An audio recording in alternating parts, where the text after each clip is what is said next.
Hi, students. Sorry, my computer's struggling today. This is your Wednesday video, and let's get into Wednesday Wars. We have reached May in our junior high school, so let's begin. At the beginning of May, Mrs. Sidman told us during morning announcements that this would be Atomic Bomb Awareness Month. You might think that this would have caught our attention, but it didn't.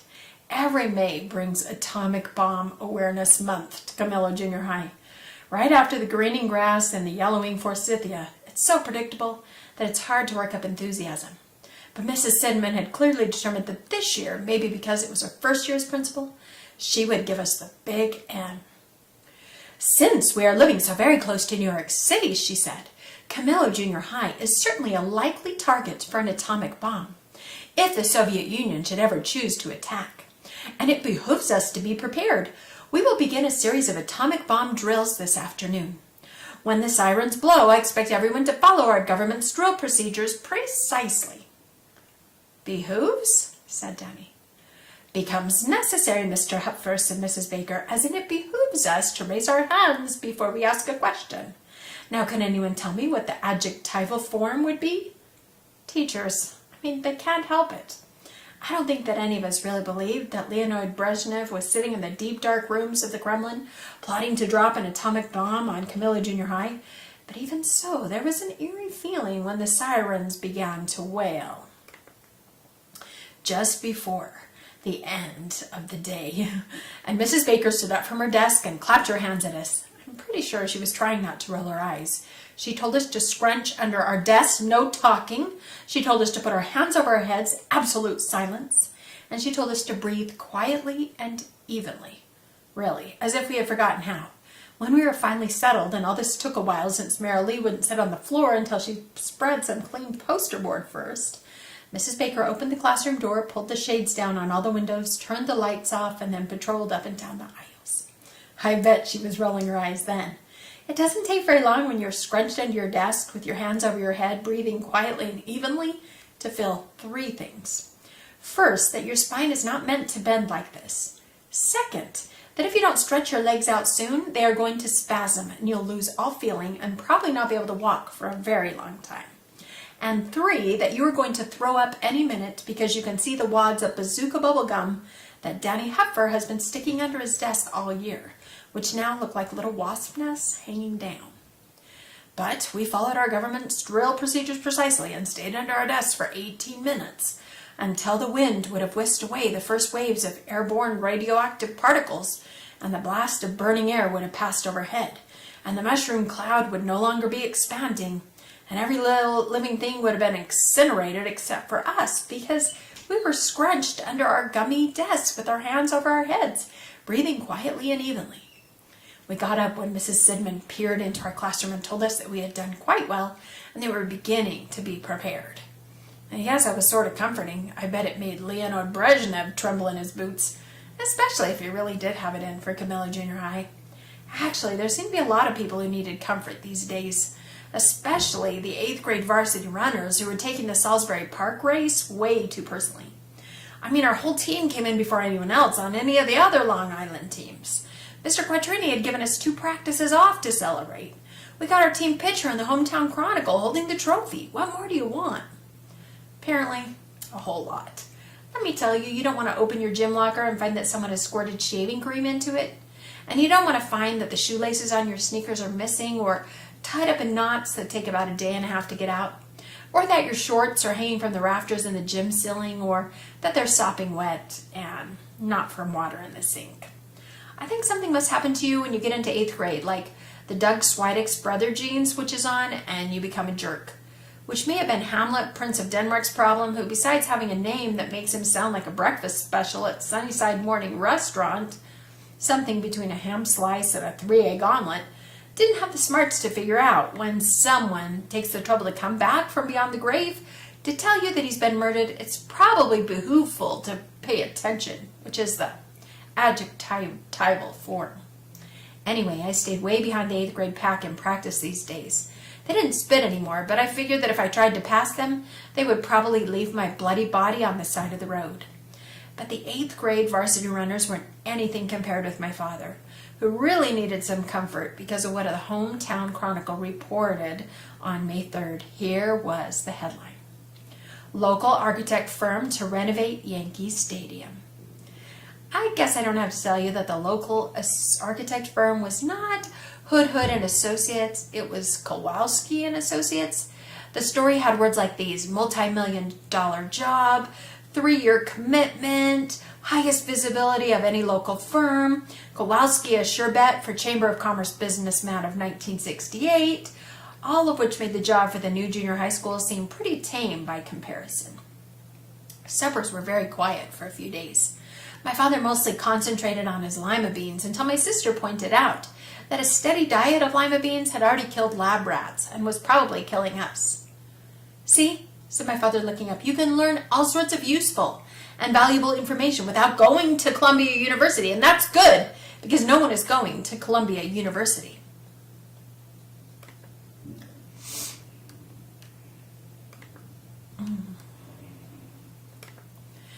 And no one will, since they're going to shut down classes because their students think that life is all about standing on the streets and chanting slogans instead of working hard and finally getting what they deserve. I am going to Columbia University as soon as I finish high school. You will be going to Columbia University when lima beans fly. Which was the moment that my sister demonstrated that lima beans can fly across the table, past my face mostly, and onto the scale model of the new junior high school. Toads, beetles, bats. That was the last night my sister came down for supper. Every night afterwards, she'd take her plate and eat in her room alone with the beetles and their yellow submarine. And probably she didn't eat a single lima bean. Still, my father did find some comfort that he wanted. The day after the supper of the flying lima beans, he came home with a brand new Ford Mustang convertible. It was white with genuine red leather interior. It had an AM/FM radio.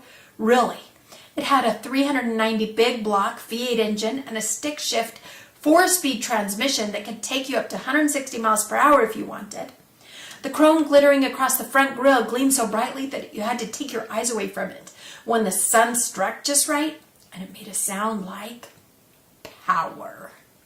It was, all in all, the most beautiful, perfect car that God has ever allowed to be made on earth.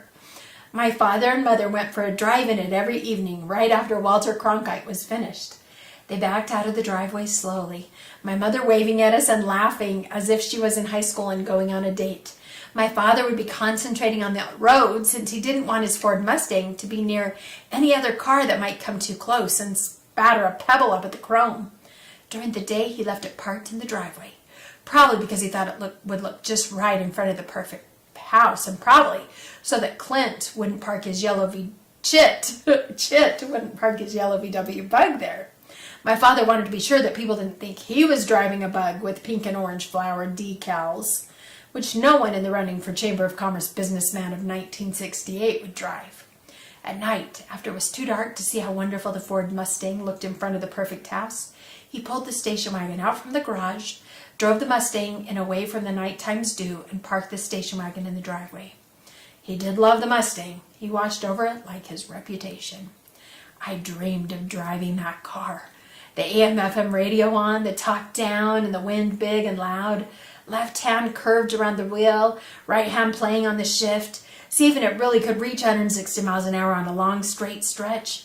But I wonder if even the brand new Ford Mustang convertible comforted my father and Annie the night my sister left for California to find herself. We didn't discover anything until the next morning. My father was already at work when my mother went to wake my sister up and found only a note on her bed. By the time you read this, I will be somewhere on the highway, heading toward the Rocky Mountains with Chit. I'll call when I can. Don't worry, and don't try to follow me. That was all she wrote. For supper, my mother set only 3 places. She did not cook lima beans. She did not say anything when my father swore up and down that my sister had made her own decision, that she would have to live with it, that he wouldn't send her a dime, not a dime if she got into trouble, and that she better not call him first because he was likely to tell her exactly what he thought of her. Didn't she realize that this didn't help his business reputation or his chances for the Chamber of Commerce businessman of 1968, which that creep Kowalski was trying to steal from him? And why weren't there any lima beans for supper tonight? That evening my mother did not go for a drive in the Mustang with my father. He drove off alone without even listening to Walter Cronkite, and I did the dishes alone. I wondered what it was like for my sister, crammed into a yellow Volkswagen Beetle with a folded and hairy chit, heading toward the sunset, going off to find herself. I wondered what exactly she would find, and I wondered if it wouldn't be a whole lot better going off to find yourself in a brand new Ford Mustang convertible with a 390 big block engine. Our house grew quiet and still. My father stopped watering the azalea bushes along the front walk, and they drooped and began to die. There was no music from upstairs. There were no more lima beans, which, let me tell you, didn't cause me much sorrow, but there was hardly any talk. What words there were felt careful, since there was a whole lot that no one wanted to talk about. Sort of like things between Claudius, Gertrude, and Hamlet. You can't say a lot if the whole time you're wondering if everyone else is really thinking about the thing you're not supposed to be thinking about because you're afraid the thing you're not supposed to be thinking about is going to harrow you with fear and wonder, something like that. As you can tell, Mrs. Baker had me reading The Tragedy of Hamlet, Prince of Denmark for May, which I think was punishment for taking off April. I mean, this was slow stuff. And even Romeo had it all over Hamlet. I mean, the ghost was okay and the grave diggers, but when you write about characters who talk too much, the only way that you can show that they talk too much is to make them talk too much, and that just gets annoying. So anytime I saw a speech by Hamlet or Polonius or, well, just about anybody, I skipped over it pretty quickly. I don't think I missed a thing. I shared this insight into reading Shakespeare with Mary Lee, who, by the way, was not going to move, who now knew who Mickey Mantle was, and who had memorized the entire Yankee roster. I don't think that's a good way to read something, said Mary Lee. Why not? Well, you can't just skip the boring parts. Of course I can skip the boring parts. Well, how do you know if they're boring if you don't read them? I can tell. Then you can't say you've read the whole play. Well, I think I can still live a happy life, Mary Lee. Even if I don't read the boring parts of The Tragedy of Hamlet, Prince of Denmark. Who knows, she said. Maybe you can't. I tried my insight into reading Shakespeare on Mrs. Baker. I see, said Mrs. Baker, but doesn't this play in particular pose a problem for your new method, Mr. Hoodhood? What problem? That there are no boring parts in this, Shakespeare's greatest play of all. She looked at me and she almost folded her arms across her chest, but stopped at the last second. I guess that would be a problem, I said. Read it all, said Mrs. Baker, even Polonius. And if it gets boring? It won't get boring. It already is boring. Then I suggest you start again. This is the story of a son who is asked to take vengeance for what has happened to his father, who has been dreadfully murdered, but he's not sure that he can trust anyone in his family. What might you do in such a situation? Run over the murderer with a Ford Mustang. Short of that colorful extremity. Well, he said, I guess I start by looking around for someone to trust. Mrs. Baker nodded. Now, she said, begin the play. The next day, right after lunch recess, the atomic bomb sirens wailed again in Camilla Junior High. I guess Leonid Brezhnev was still at it. We scrunched under our desks again and put our hands over our heads. No talking. Absolute silence. Breathe quietly and evenly. This rots, said Danny Hupfer. No talking, please, said Mrs. Baker. I have a question, said Danny. After the drill, said Mrs. Baker. This is important, said Danny. Mrs. Baker sighed. What is it, Mr. Hupfer? Isn't it dangerous for you not to be under your desk? Thank you for your concern. I will take the risk.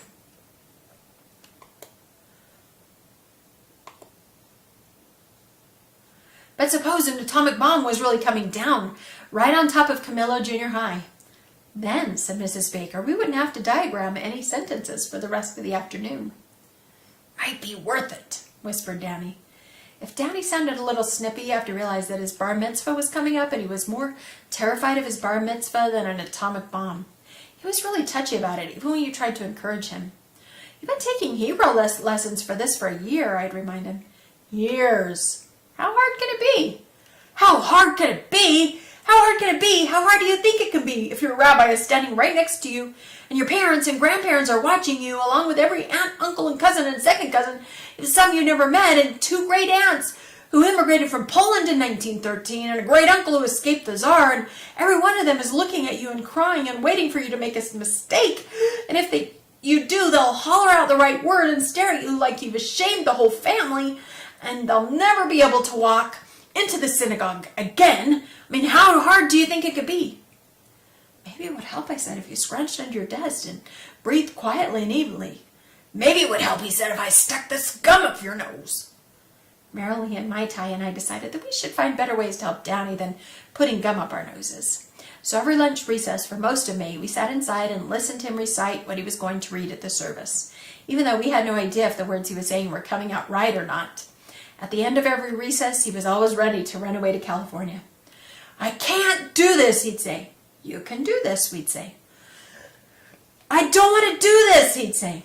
You want to do this, we'd say. I don't even care about this, he'd say.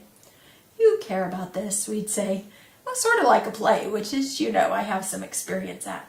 And that's how it went every day. You can see how that didn't put us into the mood for atomic bomb drills, which was too bad, since in May there wasn't a single day that went by that we didn't practice for an atomic bomb. Marilee and Mai Tai spent most of the time under their desks softly singing the music from Camelot, which Mrs. Baker didn't seem to mind, even though there was supposed to be absolute quiet. Danny practices Hebrew, which is hard to do when you have your hands clasped over your head.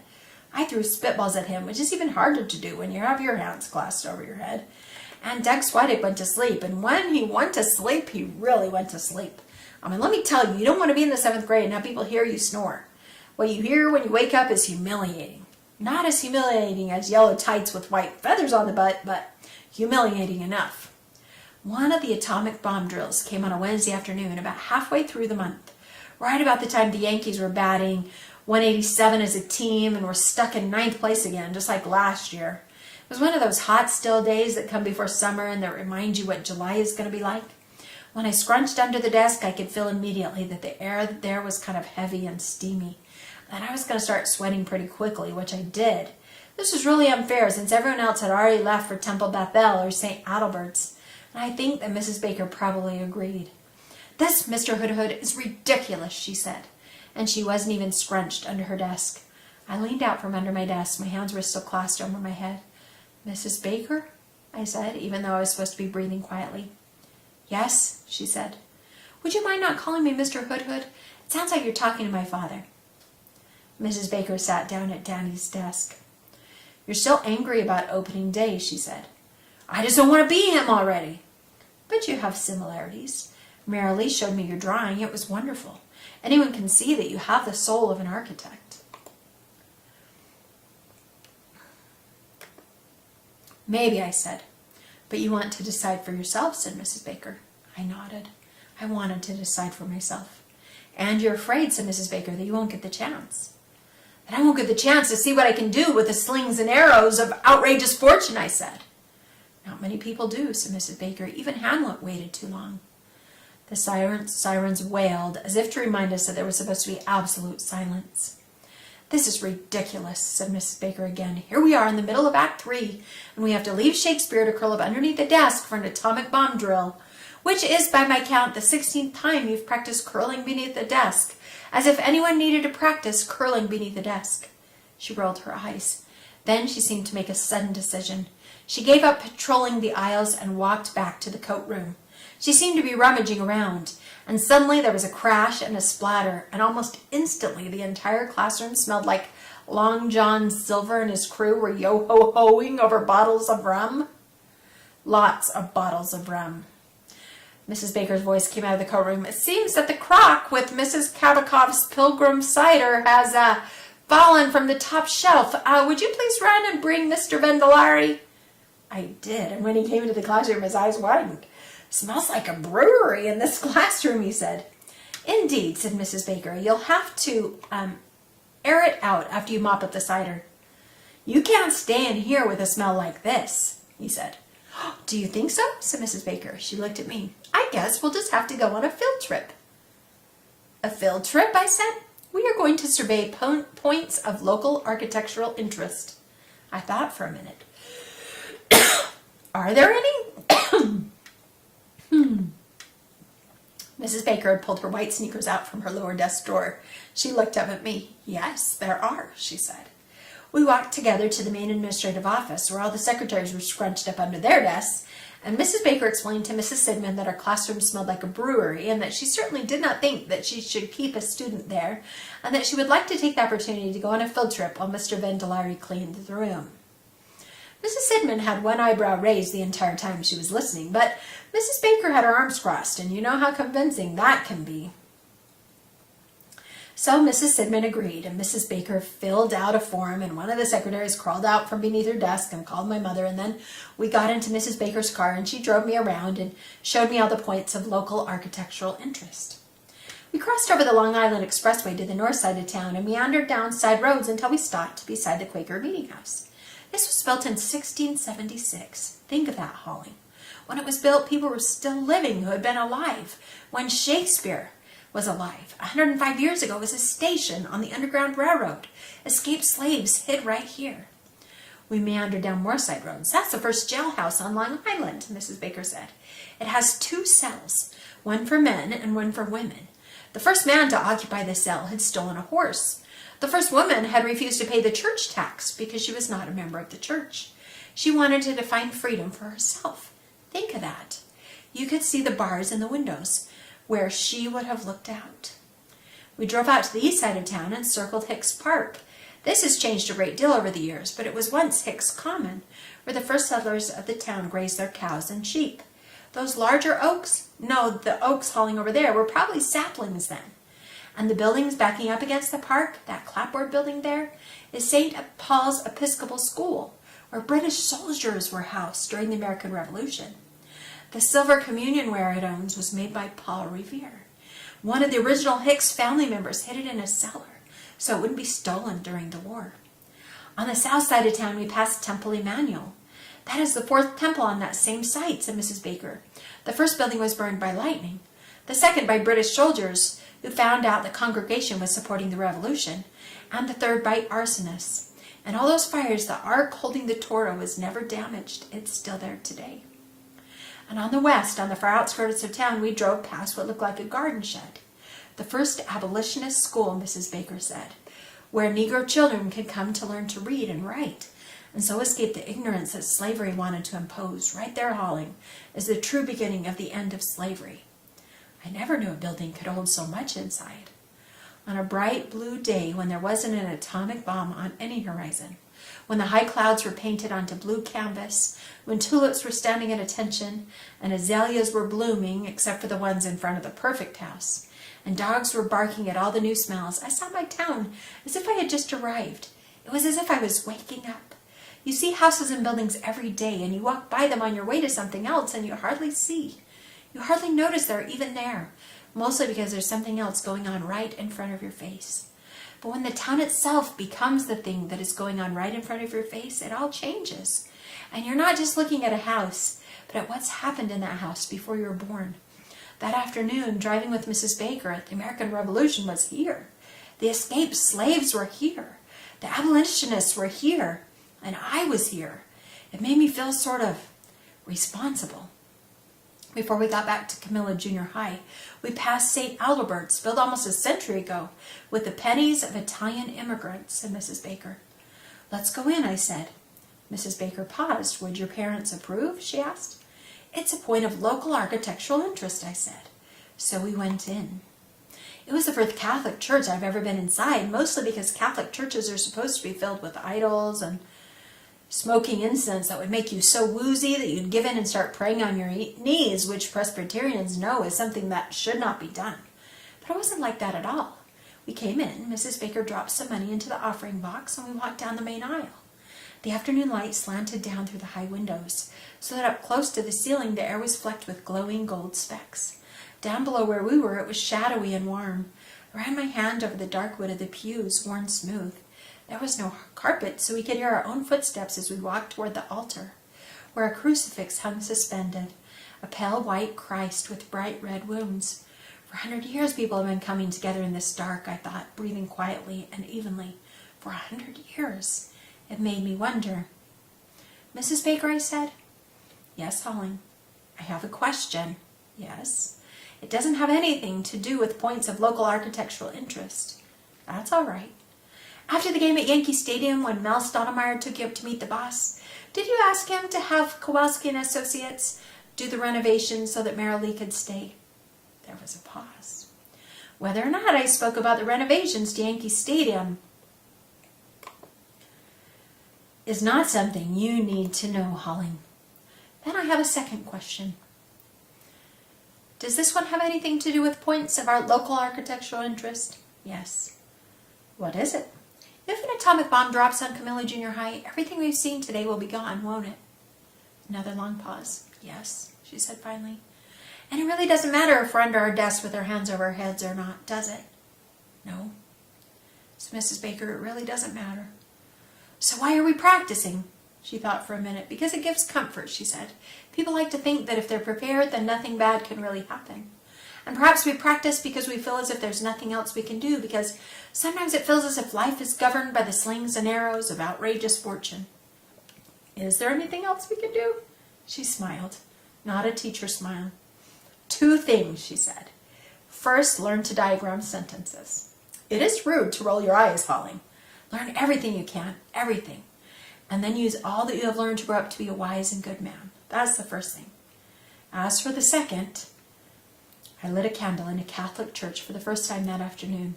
Me, a Presbyterian. I lit a candle in the warm, dark, waxy-smelling air of St. Adalbert's. I put it beside the one that Mrs. Baker lit. I don't know what she prayed for, but I prayed that no atomic bomb would ever drop on Camilla Junior High, or the Quaker Meeting House, or the old jail, or Temple Emmanuel, or Hicks Park, or St. Paul's Episcopal School, or St. Adalbert's. I prayed for Lieutenant Baker missing in action somewhere in the jungles of Vietnam near Keshna. I prayed for Danny Hupfer sweating it out in Hebrew school right then. I prayed for my sister driving in a yellow bug toward California. Maybe she was there already, trying to find herself. And I hoped that it was okay to pray for a bunch of things with one candle. That afternoon when I came back home, the station wagon was gone, and the Mustang was gone, and the whole house was empty. Even the mailbox was empty, except for a flyer for my sister from the Robert Kennedy campaign, announcing that he would be stopping on Long Island before the New York primary. My sister would have flipped. And I realized that the biggest part of the empty in the house was my sister being gone. Maybe the first thing that you know you really care about something is when you think about it not being there, and you really know that the emptiness is as much inside you as outside you. For it so falls out that what we have we prize not to the worth whilst we enjoy it, but being lacked and lost, why then we rack the value. Then we find the virtue that possession would not show us while it was ours. That's when I knew for the first time that I really did love my sister. And I didn't know if I wanted more for her to come back or for her to find whatever it was she was trying to find. See, this is the kind of stuff you start to think about when you're reading Hamlet, Prince of Denmark. You just can't help being kind of melancholy. Even though if you had to play him on stage at the Festival Theater, at least you'd be a prince and wearing a black cape instead of being a fairy and wearing yellow tights. That's why when my sister called that night, long after my mother and father had gone to bed, when she knew that I would be the only one awake to pick up the phone, I started to cry right away, and she did too. Both of us not saying anything, just crying into the telephone. What jerks. Somewhere in between all the crying, I heard that she was in Minneapolis, which I guess is on the way to California, that she was all alone, and that she had exactly $4 left in her pocket, and she didn't know what she was going to do since a bus ticket to New York City cost $44.55, and that she couldn't ever tell Dad or Mom that she called because she couldn't bear to hear what they would say to her, and she wasn't sure if they even would say anything to her, and what was she going to do now? I guess she hadn't found herself. "Where are you?" I said. "In the bus station. How else do you think I'd know that a ticket to New York City costs $4.55? Is there a Western Union window there?" "Of course there's a Western Union window here. All bus stations have a Western Union window." She paused a moment. I guess she was looking around. "Holling?" "Yes." "I don't see a Western Union window here. The operator told us that we were almost out of time and we should deposit 35 cents for another 3 minutes.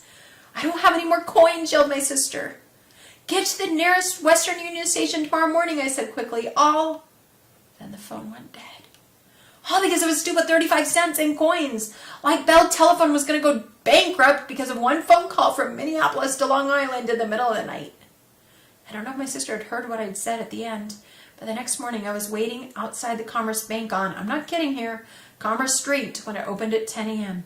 This may not sound like a big deal, but if you know that Commerce Street was only a block over from Lee Avenue, and that I've been hiding from eyes that would have wondered why I wasn't in Camilla Junior High for the last hour, you'd be impressed. I handed my $100 Salisbury Park savings bond to the teller.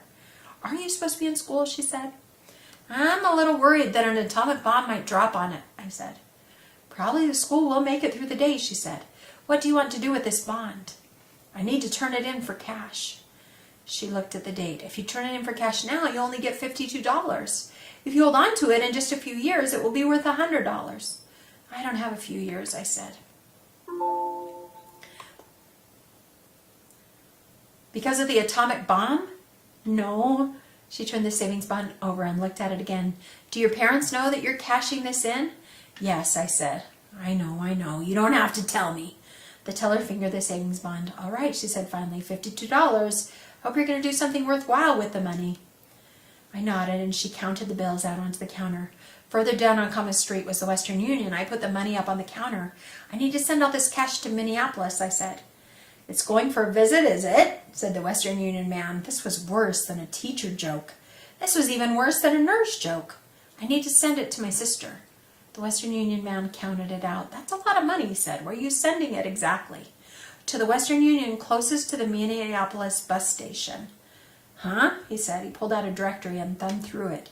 It took about half an hour before he found Minneapolis. Well, he said slowly, taking his glasses off. Looks like they've got 2 bus stations. There's one on Heather Avenue, and there's the one on LaSalle. Heather Avenue, I said. Send it to the one on Heather Avenue. The Western Union man put his glasses back on. It'll cost you $1.75, he said.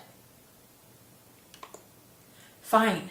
What's the name of the recipient? I told him, and he took the money and sent $50.25 to Minneapolis, Minnesota, to a Western Union station on Heather Avenue, even though I didn't know if my sister was at that station or if she knew that the money was coming. I thought of her sitting alone in a place where everyone else was going somewhere, or wandering the streets of Minneapolis, looking for a way to come home to a place that was emptier without her. Sort of like Hamlet, who more than anything needed to find a home because he sure couldn't find himself. I spent the afternoon hiding around town, which is not easy, since this isn't a big town, and it would take a whole lot less than an atomic bomb to make it disappear, and since anyone who saw me might tell the Chamber of Commerce businessman of 1967 or Mrs. Baker, and if either of them heard, well, put me under that bomb. I waited for a call from my sister that night, but it didn't come until late Friday night from Chicago. On the way. On Saturday morning, I told my parents at breakfast that my sister would be at the Port Authority in New York at 10:50 that morning. They looked at me like I had just chanted Hebrew. She'll be at the Port Authority at 10:50? Repeated my mother. Her hand was up to her mouth and her eyes suddenly filled. Yes, I said. How's she going to get home from there? Asked my father. I guess she was hoping you would go and pick her up. Of course, said my father. Yeah, of course I'll drop everything and pick her up. Of course I have nothing else to do. He stood up. If she went out in a yellow bug, she can come home in a yellow bug. She's alone, I said.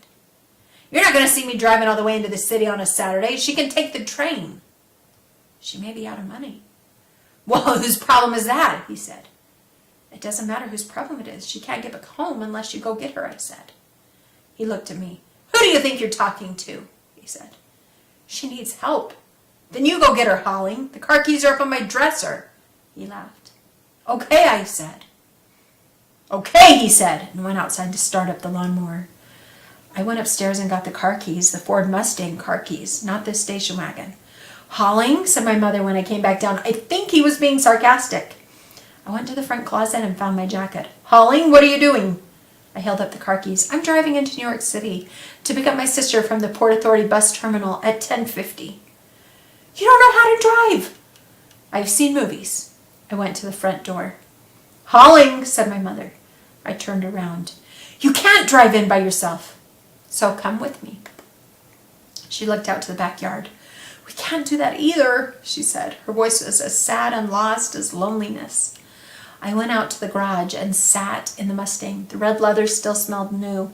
The steering wheel felt right in my hands. It wasn't like I'd never driven before. My mother had let me drive the station wagon around parking lots, the big ones down at Jones Beach, where you can go for 2 or 3 miles before you hit anything more dangerous than a seagull. I'd gotten out of first gear plenty of times, and even up to third gear twice. The Mustang was smaller and handier than the station wagon. I probably just had to think about turning and the car would fill it. But driving around Jones beach parking lot is a whole lot different from driving on the Long Island Expressway into New York City. And even if I could get onto the expressway, I wouldn't know what exit to get off. Toads, beetles, bats. I came back inside. I threw the keys on the kitchen counter. My mother was putting out a cigarette and starting to make pound cake for lunch. Outside, the mower fussed at the edges of the lawn. I went into the living room and sat down on the couch. Merrily called, because her father was going into Yankee Stadium. Would I like to come? Can I get to the Port Authority from Yankee Stadium, I said. Merrily asked her father. It's too far, but he says that if you can leave right now, we'll have just enough time to drop you off. She was quiet for a moment. I think he feels like he owes you something, she said. I went into the kitchen. I need money for 2 train tickets, I said. Train tickets? My mother said. And money for 2 lunches. She stared at me. Big lunches, I said.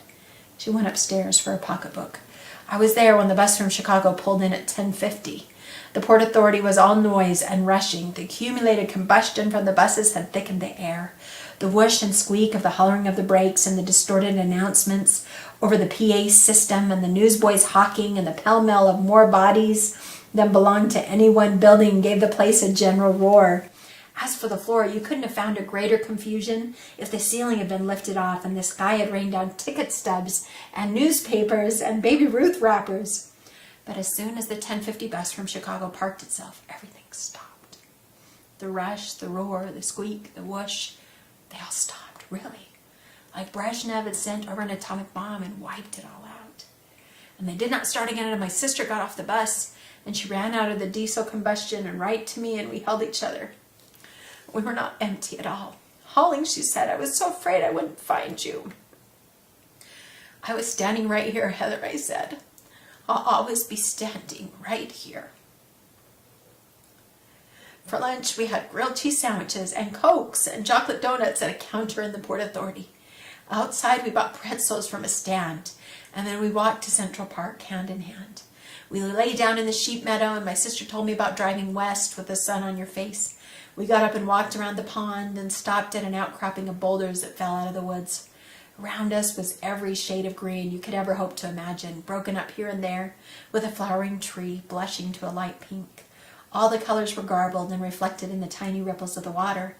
Then through the wandering paths of the ramble and looking as if we were up to the mountains of California, and then across Bethesda Terrace where we sat on the stone walls and traced the carvings with our fingers until someone hollered at us to get off there.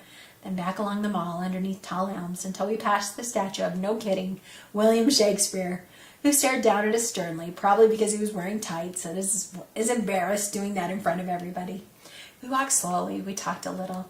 I told her about our atomic bomb drills and about our town and about the tragedy of Hamlet, Prince of Denmark.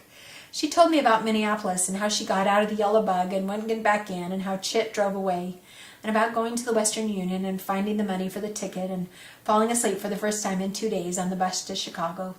But mostly we didn't talk. It was spring in Central Park, and being there with my sister was enough. We took the train out of the city and walked from the station. When we got back home, it didn't matter. My mother had made us burned grilled cheese sandwiches for supper.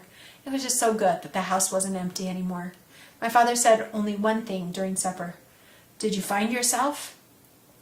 What? Said my sister. Did you find yourself? She found me, I said.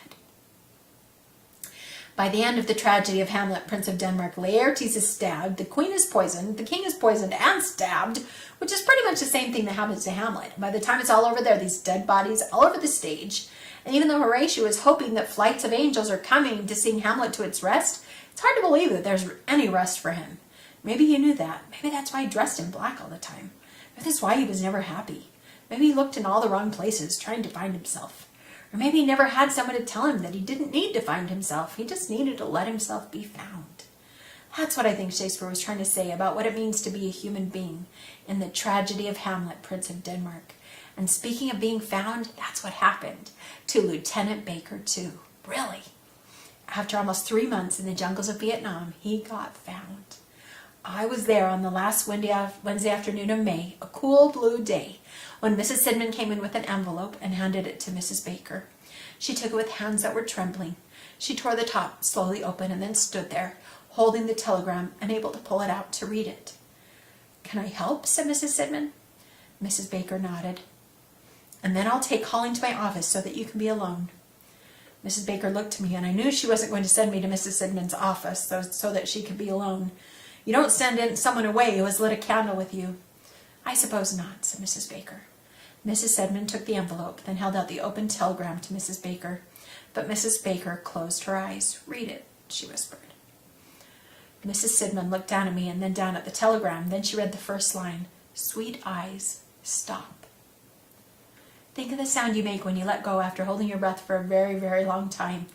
Think of the gladdest sound you know, the sound of dawn on the first day of spring break, the sound of a bottle of Coke opening, the sound of a crowd cheering in your ears because you're coming down to the last part of the race and you're ahead.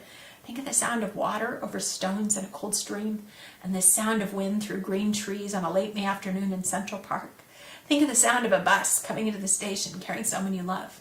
Then put all those together, and they would be nothing compared to the sound that Mrs. Baker made that day from somewhere deep inside that had almost given up. When she heard the first line of that telegram, then she started to hiccup and to cry and to laugh, and Mrs. Sidman put the telegram down, held Mrs. Baker in her arms, nodded to me, and took her out of the classroom for a drink of water. And I know I shouldn't have, but I picked up the telegram and read the rest. And here is what it said. Sweet eyes, stop. Out of jungle, stop. Okay, stop. Home in time for strawberries, stop. Love Ty, stop. Shakespeare couldn't write anything better than that. Well, I hope, gosh, geez, I hope that helps you feel an increased love for your family members. I hope it helps you realize how much you would miss if they were gone, even though they might drive you crazy some of the time. Hope you hug your brother or sister a little closer and tell them you love them, and we'll catch you later. Thank you, students. Book's not over, though. Their school goes into June. Just saying. I think there's one more chapter.